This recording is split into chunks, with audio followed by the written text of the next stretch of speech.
السلام علیکم ورحمۃ اللہ وبرکاتہ۔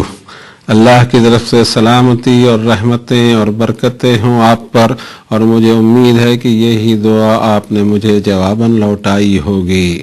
الحمدللہ الحمدللہ الذی ہدانا لہذا وما کننا لنہتدی لولا ان ہدانا اللہ۔ تمام تعریف اور تمام کریڈٹ اس رب کو جاتا ہے جس نے یہ کلام عرش اعظم سے نازل فرمایا اور ہدایت کے اس راستے پر ہم کو لگایا۔ ہمارے بس کے باہر کی چیز تھی کہ اس راستے کو ہم پا لیتے۔ کلام ربانی ہر دور میں نازل ہوتے رہے۔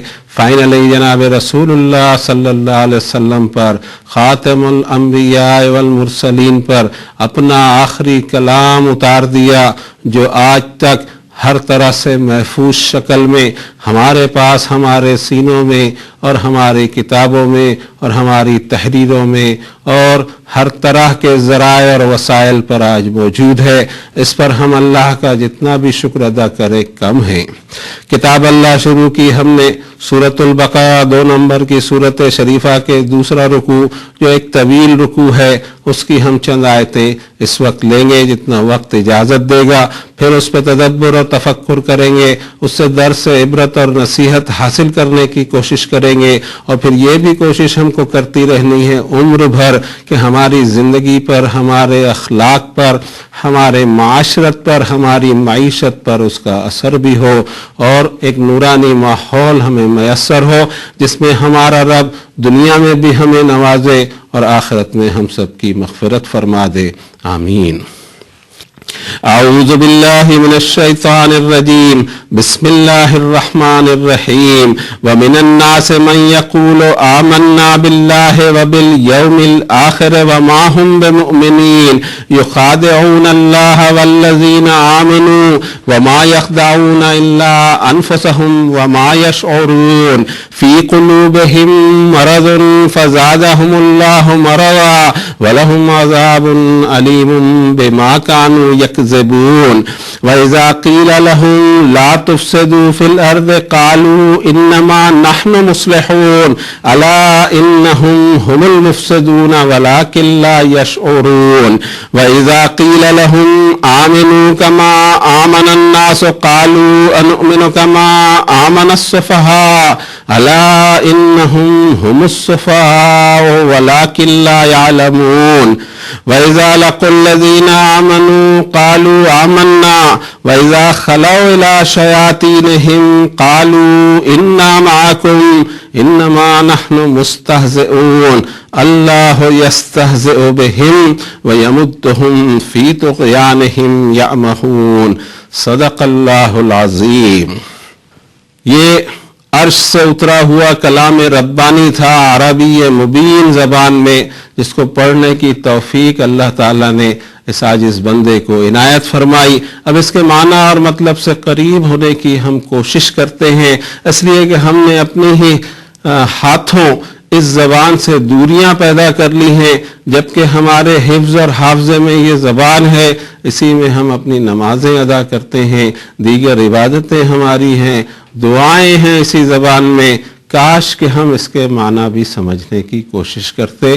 پھر بھی یہ ایک چھوٹی سی کوشش ہے، صرف اس خاطر کہ ہمارا رب ہم سے راضی ہو جائے اور ہماری مغفرت فرما دے۔ ایک ذہن جس نے تلاوت کی ان آیات بینات کی، وہ ذہن پر کیا ان آیات بینات کے معنی مرتسم ہوتے ہیں، اس کو اپنی زبان میں بیان کرنے کی کوشش کرتے ہیں۔ اللہ تعالیٰ قبول فرما لے۔ اور انسانوں میں سے کوئی یہ کہتا ہے کہ ہم ایمان لائے اللہ پر اور یوم آخرت کے حساب پر، لیکن وہ ایمان والے نہیں، وہ دھوکہ دینا چاہتے ہیں اللہ کو اور ان لوگوں کو جو ایمان لائے، لیکن وہ دھوکہ نہیں دے رہے ہیں مگر صرف اپنے آپ کو، اور انہیں اس کا شعور بھی نہیں، انہیں اس کا احساس بھی نہیں، ان کے دلوں میں روگ ہے، سو بڑھا دیا اللہ تعالیٰ نے ان کے مرض کو، اور ان کے لیے دردناک عذاب ہے، اس لیے کہ وہ جھوٹے ہوئے جا رہے ہیں، ان کی شخصیت، ان کا کردار جھوٹا ہو رہا ہے۔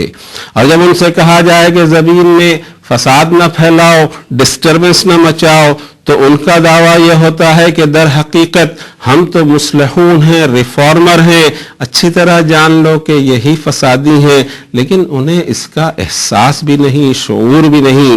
اور جب ان سے کہا جاتا ہے کہ ایماندار بن جاؤ جس طرح دوسرے لوگ ایماندار ہیں، تو وہ کہتے ہیں کہ کیا ہم ایسے ایماندار بن جائیں جیسے یہ بیوقوف لوگ ایماندار بنے پھرتے ہیں؟ اچھی طرح جان لو کہ وہی بیوقوف ہیں، لیکن انہیں اس کا بھی علم نہیں۔ اور جب ان کی ملاقات ہوتی ہے ان لوگوں سے جو ایمان والے ہیں تو دعویٰ کرتے ہیں کہ ہم بھی ایمان والے ہیں، لیکن جب خلوت میں اور اکیلے میں ہوتے ہیں اپنے شیطان صفت ماحول میں، تو وہاں دعوے یہ کرتے ہیں کہ ہم تمہارے ساتھ ہیں، در حقیقت ہم تو مذاق کر رہے تھے۔ اللہ مذاق اڑا دے گا ان کا، اور اللہ ڈھیل دے رہا ہے ان کو کہ وہ اپنی سرکشی میں بھٹکتے رہے۔ سورۃ البقرہ کا یہ دوسرا رکوع دراصل نفاق یا ڈبل سٹینڈرڈ یا آدمی کے دل میں کچھ ہو اور اس کی زبان اور کردار پہ کچھ ہو، اس پر ڈیل کرتا ہے کہ یہ دوہری شخصیت کیوں ہے۔ ایمان کا معاملہ تو ایسا ہونا چاہیے کہ اللہ پر ایمان لایا، اس کے رسول صلی اللہ علیہ وسلم پہ ایمان لایا، تمام کتابوں پر، تمام رسولوں پر، اور یوم آخرت کے حساب پر، ملائکہ وغیرہ سارے اس کے اندر ایمانیات کے شعبے شامل ہوں گے۔ پھر جو یہ قول اس نے اپنی زبان سے ادا کیا ہے، کلمہ جو اس نے پڑھا ہے، اس کے دل میں کیوں نہیں اتر رہا ہے؟ کیا وہ اس کے ساتھ کوئی مذاق کرنا چاہ رہا ہے، یا کوئی کنوینئنس ہے اس کا کہ اس کو استعمال کر لیا جائے، یا وہ یہ سمجھ رہا ہے کہ دو کشتیوں کی سواری کر لی جائے، یا یہ وہ سمجھ رہا ہے کہ وہ اللہ کو دھوکہ دے گا؟ اللہ کا معاملہ انسانوں کے ساتھ تو کیا ہر مخلوق کے ساتھ عجیب معاملہ ہے۔ رب تعالیٰ 50 نمبر کی سورت شریفہ میں فرماتے ہیں کہ وَلَقَدْ خَلَقْنَا الْإِنسَانَ وَنَعْلَمُ مَا تُوَسْوِسُ بِهِ نَفْسُهُ وَنَحْنُ أَقْرَبُ إِلَيْهِ مِنْ حَبْلِ الْوَرِيدِ۔ بے شک اس انسان کو ہم نے پیدا کیا ہے، اور ہمیں یہ بھی معلوم ہے کہ اس کے دل و دماغ میں کیا جذبے اور کیا وسوسے اٹھتے ہیں، اور ہم تو اس کی رگے گردن سے قریب ہیں۔ ما یلفظ من قول الا لدیہ رقیب عتید، منہ سے کوئی لفظ میرے نکلے نہیں، یہ دو لکھنے والے لکھ لیتے ہیں۔ میری چمڑی، میرے اعضائے بدن، اس میں بھی میری بات اور میری حرکتیں ریکارڈ ہو رہی ہیں۔ دلوں کے بھید میرا رب جانے، میرے دل کے بھید بھی وہ جانے۔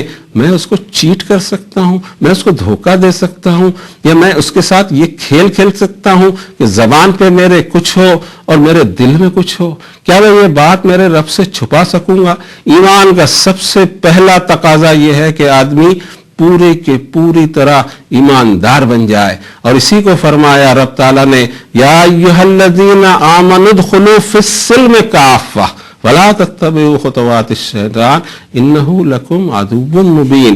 اے لوگوں جو ایمان والے ہو، تابع فرمانی میں، اسلام میں، سرنڈرنس میں، سبمشن میں پورے کے پورے داخل ہو جاؤ۔ ادھورا کام یہاں نہیں چلے گا، یہاں دھوکے بازی بالکل نہیں چلے گی۔ اور اگر یہ کیفیت بنتی ہے تو اس آدمی کی سوچ، اس کا کردار، اس کے شب و روز، اس کا طرز معاملات، اس کا طرز معاشرت یا طرز معیشت کس طرح کا ہوگا، اس پر یہ دوسرا رکوع ڈیل کرتا ہے۔ آئیے ایک ایک آیت پہ غور کرتے ہیں۔ پہلی آیت شریفہ میں رب تعالیٰ نے فرمایا کہ وَمِنَ النَّاسِ مَن يَقُولُ آمَنَّا بِاللَّهِ وَبِالْيَوْمِ الْآخِرِ وَمَا هُمْ بِمُؤْمِنِينَ۔ یہاں ایک مثال دی کہ انسانوں میں کوئی شخص ایسا بھی ہے کہ وہ یہ کہتا ہے، اور یہاں سے پلورل ہو گیا، ایسے کروڑوں انسان ہو سکتے ہیں، حضرت آدم سے لے کر کے آج تک اور قیامت تک ہوتے رہیں گے کہ یہ ڈبل سٹینڈرڈ والے انسان ہوں گے، لیکن ان کو پہلے سٹارٹ لیا واحد کے صیغے سے، پھر کور کر دیا اس کو پلورل سے، اس لیے کہ ایسے انسان تو لاکھوں نکلیں گے۔ تو انسانوں میں کوئی ایسا ہے جس کا دعویٰ ہے، جو یقول، جو کہتا ہے، دعویٰ کرتا ہے کہ ایمان لائے ہم اللہ پر اور یوم آخرت کے حساب پر، لیکن رب تعالیٰ یہ بیان فرما رہے ہیں کہ وَمَا هُمْ بِمُؤْمِنِينَ۔ ایمان کا معاملہ انسان کے دل سے ہوتا ہے، ظاہر سے نہیں ہوتا، اس کے کردار سے، جو اس کے دل میں ہوگا، جو اس کی سوچ میں ہوگا۔ اسی لیے بخاری شریف کی پہلی حدیث شریف اس بات کو کور کرتی ہے کہ الاعمال بالنیات، او کما قال النبی صلی اللہ علیہ وسلم۔ اعمال کا پورا دار و مدار انسان کی نیت پر ہے۔ اور نیت ہوتی ہے دل میں، وہ سوچ کیا رہا ہے، اس کا ٹارگٹ کیا ہے، اس کا ارادہ کیا ہے. اس کا ارادہ ہے رب کی رضا یا رب کی سزا سے خوف، تو اس کا اجر پائے گا. کوئی اور شے، کوئی اور مقصد اس کے سامنے ہو، کوئی دنیاوی مفاد ہو، ذاتی مفاد ہو، قبیلے کا مفاد ہو، قومی مفاد ہو، یہ ساری چیزوں سے اوپر اٹھ کر انسان صرف اور صرف اللہ کی رضا کو ٹارگٹ بنا لے، وہ کردار مطلوب ہے.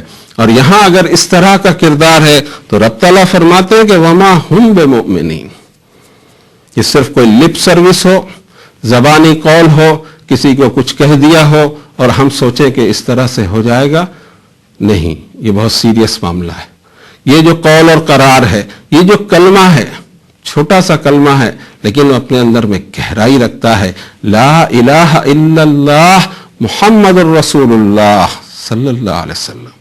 ہر الہ کی نفی کی ہے میں نے، اور کوئی الہ ہے تو صرف اور صرف اللہ، محمد صلی اللہ علیہ وسلم اللہ کے رسول. اب یہ ہونا چاہیے کہ دو ہی چیزیں ہیں، میرا رب ہے اور طریقے زندگی مجھے حضرت صلی اللہ علیہ وسلم کے بتائے ہوئے راستے کے مطابق میرا لین دین، میرا کاروبار، میری گھریلو زندگی، میری بیرونی زندگی، میری سیاسی زندگی ہو، اجتماعی زندگی ہو، انفرادی زندگی ہو، سب کے سب کور ہونی چاہیے. اور وہ چارٹ جو ہے مجھے ملے گا وہیں سے جو جناب محمد الرسول اللہ صلی اللہ علیہ وسلم پر نازل فرمایا گیا. حضرت صلی اللہ علیہ وسلم کا کردار اور آپ کے اخلاق اگر دیکھنا ہو، ایک مشہور حدیث کا میں حوالہ دوں کہ حضرت صلی اللہ علیہ وسلم کے وصال کے بعد ماں عائشہ سے ایک ایسے صحاب نے آ کر پوچھا جنہوں نے حضرت صلی اللہ علیہ وسلم کو دیکھا نہیں تھا مگر ایمان ہے. انہوں نے پوچھا ماں عائشہ سے کہ امی جی حضرت صلی اللہ علیہ وسلم کیسے تھے؟ تو ماں عائشہ رضی اللہ عنہا اس سے کہتے ہیں تو نے قرآن شریف نہیں پڑھا؟ کان خلقہ قرآن، ان کا اخلاق قرآنی تھا، وہ مجسم قرآنی تھے، وہ عملاً قرآنی تھے.